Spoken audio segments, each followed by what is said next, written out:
I caught the fish. I got the fish. And actually, I want to see if either one of you can guess what type of fish this is. There's a couple of options. This is a match game that you can play when you get here. This fish, is it a bluegill, a walleye, or a sturgeon? What do you think? Walleye. Sturgeon? Walleye and sturgeon were the guesses. What kind of fish is this? It's actually a bluegill, so it's one of the most common species that you might catch here in the Detroit River if you did some fishing. All right, so both of you All are right, wrong. we are both But wrong. guess Wonderful. what? You get a prize for playing anyway, just like anyone who comes here does. So you're giving away prizes just for trying. Sure, so if you try, you might get a little fish temporary tattoo or a sea lamprey temporary tattoo.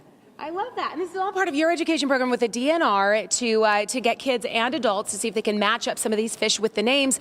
And you're also trying to educate them about some of the invasive species within our waterways.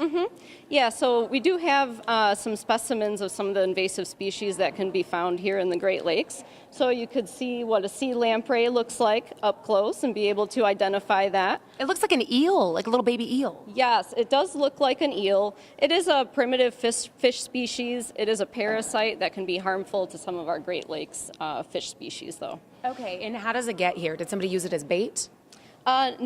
Not so much as bait, but it got to the Great Lakes through a canal that was created. Okay. Now this little guy right here, the rusty crawfish, this looks like something that we could boil up and eat for dinner. Yeah, so this is actually an invasive species that could be found in fisherman's bait. So one of the things that we recommend is if you go fishing with live bait, be sure not to release it into the wild when you're done. Okay. Now, you're here representing the Outdoor Adventure Center, and I know you have adventures you want to promote. You want people to have fun in the great outdoors and educate them on how to do it in a way that benefits the outdoors as well as them.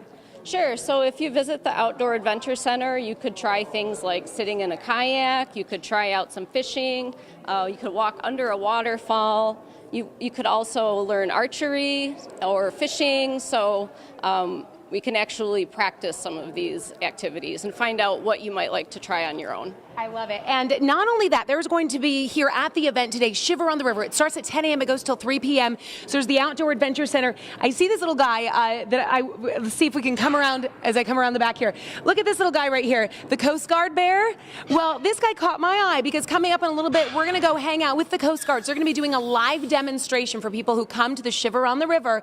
And it looks like they're already preparing. That demonstration will be outside. So I'm going to, so I don't shiver, get my coat on and get ready to head outdoors and see what the U.S. Coast Guard is going to be doing, a little bit of a preview of their demo later on today. Back to you. And meanwhile, Hallie and I will start studying up on our walleye and sturgeon. Yeah, brush up on that. That was a bad fail for both of us. Embarrassing.